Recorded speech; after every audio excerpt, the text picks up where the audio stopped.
We go through life believing we're in control of our choices, our health, even our future. But sometimes it takes just one scan, one phone call, one word to remind us how fragile we really are. Hi, I'm Jessie Introspe, biochemist and author, but today I'm simply a patient. This is not my usual glucose tip or science hack. This is a story about fear, uncertainty, and the strange blessing of finding something hidden before it breaks. Part 1, Curiosity or Anxiety. About 18 months ago, I booked a full-body MRI, not because I was sick, not because I had symptoms, just curiosity, or maybe a quiet fear I didn't want to admit. I'd seen friends, young, vibrant, full of life, suddenly diagnosed with things no one saw coming. And I thought, what if there's something I'm missing? So I booked the scan. I told myself it was proactive, responsible, smart. But deep down, I think I was hoping for a certificate of health, a medical seal of approval. You're fine. Keep going. What I got was the opposite. Part 2, Inside the MRI Machine.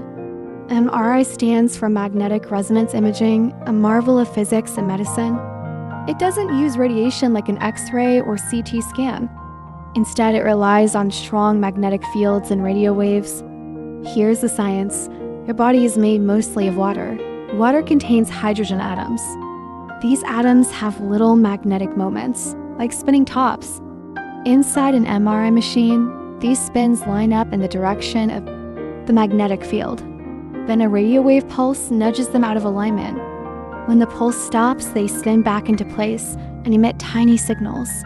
The machine captures those echoes and reconstructs them into a picture.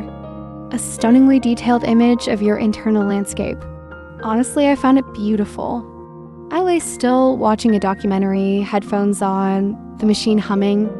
I felt safe, curious, fascinated, but the machine saw more than I expected. Part 3 of the call, weeks passed, life went on. Then the phone rang. It was the clinic. The doctor would like to review your results. I was calm, I had no reason to worry. I was exercising, eating well, sleeping fine. I almost didn't pick up, but I did.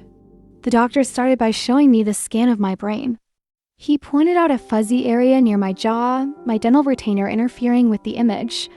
We laughed. For a moment, I felt light again. Then his tone shifted. We found something unusual. I froze. There's a 4 millimeters aneurysm in your left internal carotid artery, behind your eyes. I couldn't hear the rest. My ears were buzzing. My skin turned cold. The only thing I knew about aneurysms was that people die from them. Part 4, what is an aneurysm? Let's break it down. Your arteries are like pressurized tubes carrying blood throughout your body. An aneurysm is a weak spot in that tube, a balloon-like bulge where the wall is thinned and stretched ... If it ruptures, if it bursts, the consequences can be devastating, especially in the brain. Cerebral hemorrhage, stroke, death, or permanent disabilities like loss of speech, memory, or movement. The terrifying part? Aneurysms are often silent. You don't feel them. You don't see them coming. You don't even know they're there unless something triggers them or unless you go looking, which I did, and now I couldn't unknow it. Part 5, the emotional fallout. I wish I could say I handled it gracefully, but I didn't. For weeks, I lived in a fog of anxiety. I Googled obsessively. I read every medical article. I joined forums. I scanned for symptoms that weren't there. Every headache made me spiral. Every pulse in my neck became a countdown. I became hyper-aware of my own body in a way that didn't feel empowering. It felt like I was on surveillance of myself.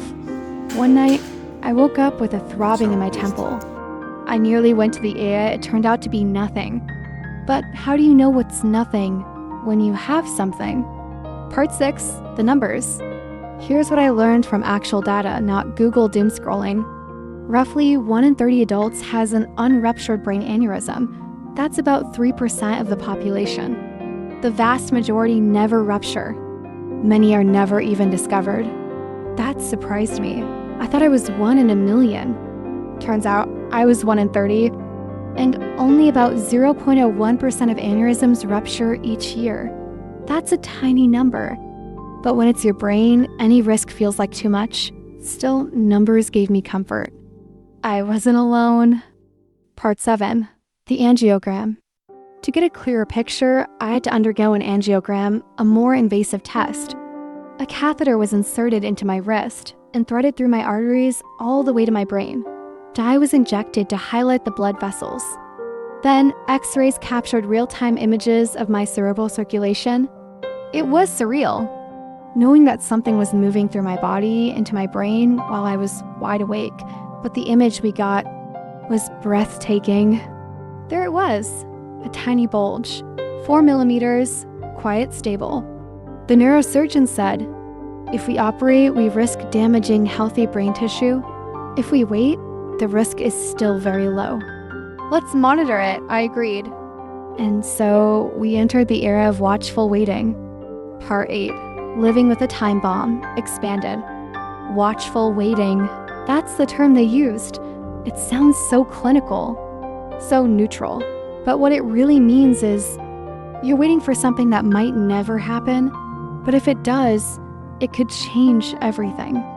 I remember walking out of the doctor's office with my angiogram results in hand.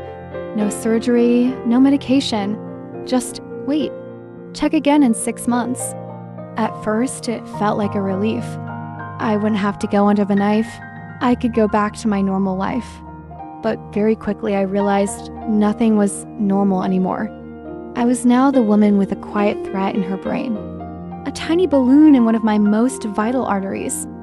Every time I felt dizzy, every time I had a headache, every pressure behind my eyes, I paused ... Was this it? And that's the thing about health anxiety. It's invisible, but it can be loud. It can echo in your mind louder than any MRI machine ever could. I started monitoring myself constantly, not in a healthy, empowered way, but in a hypervigilant, fearful way. Every twinge became a signal. Every moment of peace felt borrowed. And I began to ask, am I living? Or am I just watching myself live? That question haunted me for weeks. And I began to ask, am I living? Or am I just watching myself live? That question haunted me for weeks. Part 9, reclaiming peace and control. Eventually, I had to make a choice. I could either live in fear of the unknown, or I could coexist with it. And for me, that began with shifting my relationship to the idea of control. As a biochemist, I love understanding how the body works. I love optimizing things, glucose levels, energy, flow, metabolic health. But this aneurysm was a reminder that not everything can be biohacked. Some things simply are. So I started focusing not on eliminating the aneurysm, but on reducing the burden it placed on my mind. I returned to basics. Breathwork and meditation, especially box breathing, helped ground me when the fear spiraled. I prioritized deep, restorative sleep. Not just 8 hours, but quality sleep that truly resets the nervous system.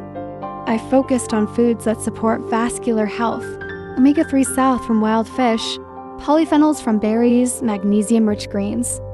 And most importantly, I stopped treating my body like a problem to solve and started treating it like a partner to trust.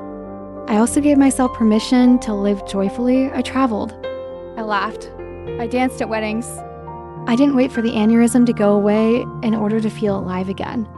I accepted that sometimes the most powerful form of healing is letting go.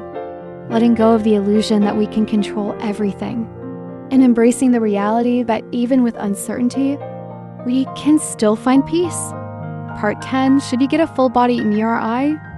So let's talk about it. Should you get a full body MRI? This is the question I get asked all the time, especially after I shared this story with close friends and family. Here's the honest truth. A full body MRI isn't a magic answer. It's not for everyone. It won't give you certainty. It gives you information. And with information comes responsibility. Some people might find something and feel empowered. Others might find something and feel terrified. It depends on your mindset. It depends on your support system.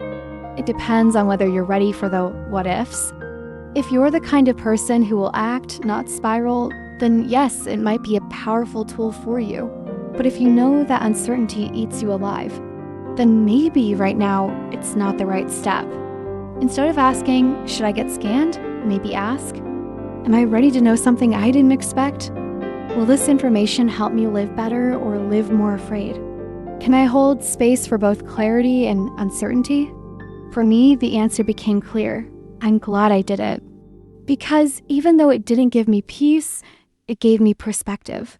And in a world where so much is hidden, I would rather see, even if it scares me, than walk blindly, believing I'm invincible.